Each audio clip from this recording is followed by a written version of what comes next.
খেলনা খোকার হারিয়ে গেছে, মুখটা শুকনো। মা বলে, দেখ ওই আকাশে আছে লুকোনো। খোকা শুধোয়, ঘরের থেকে গেল কি করে?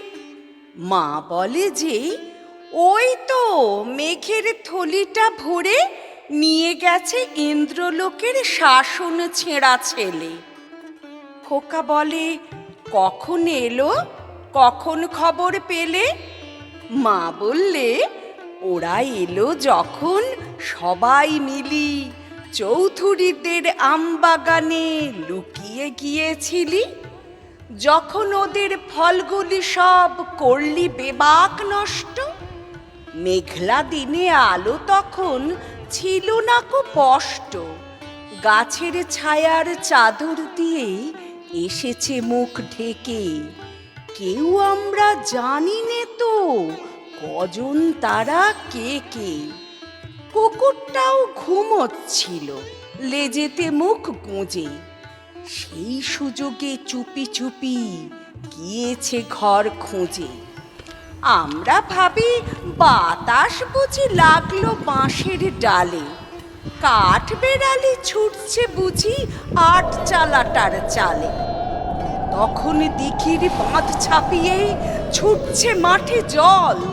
মাছ ধরতে হো হো রবে জুটছে মেয়ের দল। তালের আগা ঝড়ের তাড়ায় শূন্যে মাথা কোটে। মেঘের ডাকে জানলাগুলো খড়খড়িয়ে ওঠে। ভেবেছিলুম শান্ত হয়ে পড়ছো ক্লাসে তুমি। জানি নে তো কখন এমন শিখেছ দুষ্টুমি।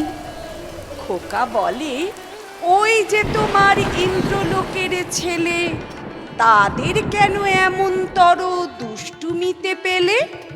ওরা যখন নেমে আসে আমবাগানের পরে, ডাল ভাঙে আর ফল ছেড়ে আর কি কাণ্ডটাই করে। আসল কথা, বাদল যেদিন বনে লাগায় দোল, ডালে পালায় লতায় পাতায় বাধায় গণ্ডগোল, সেদিন ওরা পড়াশুনোয় মন দিতে কি পারে? সেদিন ছুটির মাতন লাগায় অজয় নদীর ধারে। তারপরে সব শান্ত হলে ফেরে আপন দেশে। মা তাহাদের বকুনি দেয়, গল্প শোনায় শেষে।